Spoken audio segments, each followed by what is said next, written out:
Kabar saya baik. Halo, perkenalkan saya Dr. Citra Amelinda, dokter spesialis anak dan konsultan laktasi. Saya praktek di Rumah Sakit Primaya, Bekasi Timur. Waduh, kenapa ya? Jadi anak itu masa depannya panjang, kita bisa memupuk dari sejak bayi baru lahir sampai dia punya masa depan yang cerah kelak saat dewasa dengan menunjang tumbuh gepangnya secara optimal. Sudah 1 dekade alias 10 tahun. Waduh, banyak. Jadi saya pernah membantu menolong persalinan bayinya lahirnya 1000 gram atau 1 kilo dari kecil, kemudian dengan kondisi yang serba terbatas, tapi alhamdulillah anaknya tumbuh sehat, akhirnya dia udah besar. Satu hal yang saya sangat syukuri dia bisa membersamai tumbuh kembang si kecil dari masih mungil sampai dia akhirnya sudah bisa lebih besar. Yuk masuk ke dalam, mari. Silahkan. Jadi demam berdarah itu disebabkan oleh virus. Nah, virusnya itu dibawa oleh nyamuk. Jadi bukan nyamuknya, tapi virus yang dibawa oleh nyamuk. Dan nyamuk yang membawa virus itu ada 3. Yang pertama Aedes aegypti, kemudian ada Aedes albopictus, dan Aedes cutularis. Jadi kalau nyamuk Aedes aegypti, kalau misalnya gini nih, nyamuknya itu dia bentuknya kecil, kemudian dia ada khasnya tuh ada hitam putih, belang-belang. Nyamuknya itu paling sering menggigit di pagi sama petang. Dan virusnya itu dibawanya oleh nyamuk yang betina aja.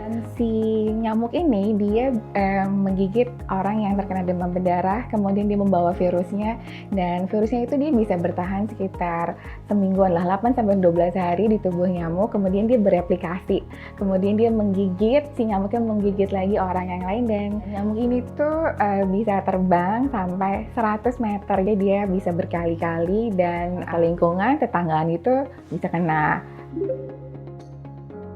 Oh enggak, jadi nggak semua nyamuk belang itu Aedes aegypti, dan kalaupun si nyamuknya membawa virus, nggak semua orang yang digigit nyamuk pasti kena demam berdarah.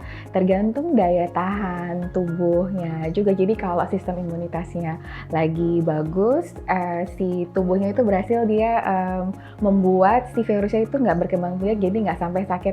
Demam berdarah ini lebih banyak terjadi pada anak karena tadi daya tahan tubuhnya anak kan tidak seperti dewasa.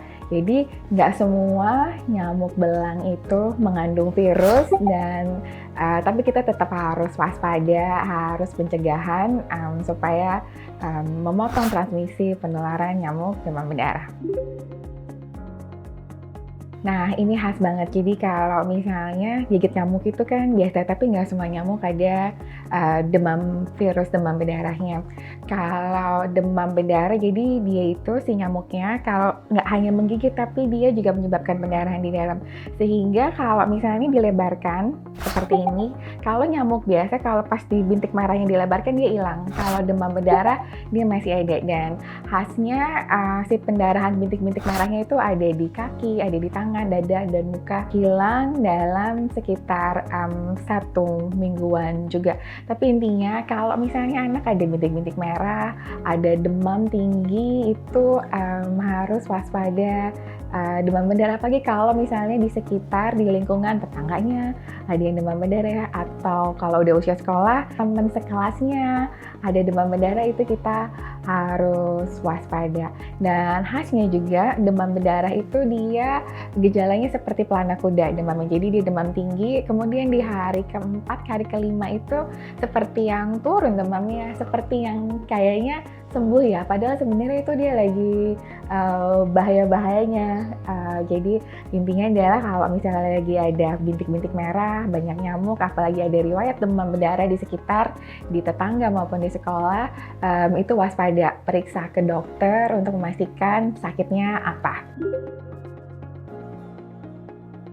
Oke, jadi seperti yang kita tahu, nyamuk Aedes aegypti ini dia berkembang biak di daerah air tergenang.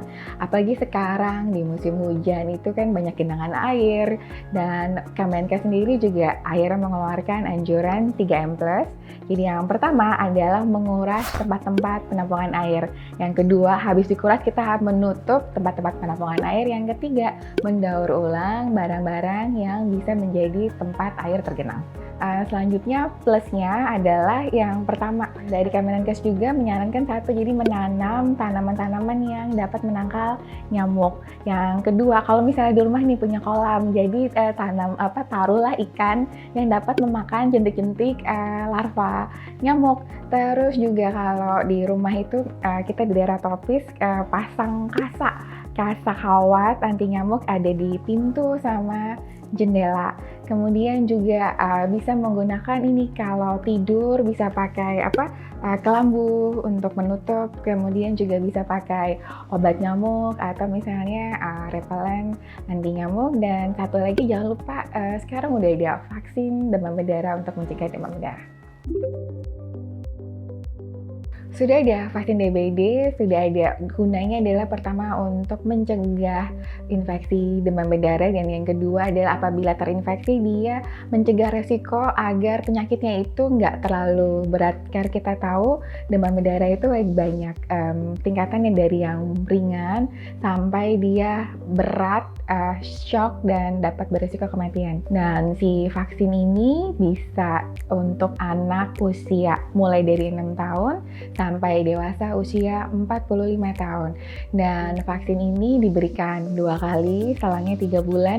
Dan vaksin ini bisa diberikan pada semua yang sudah pernah terkena infeksi demam berdarah maupun yang belum pernah terkena infeksi demam berdarah. Jadi nggak perlu dilakukan screening dulu. Yang penting apabila vaksin harus sehat, terus juga nggak ada alergi terhadap bahan vaksin ini juga, dan tentunya konsultasikan dulu ke dokter terdekat.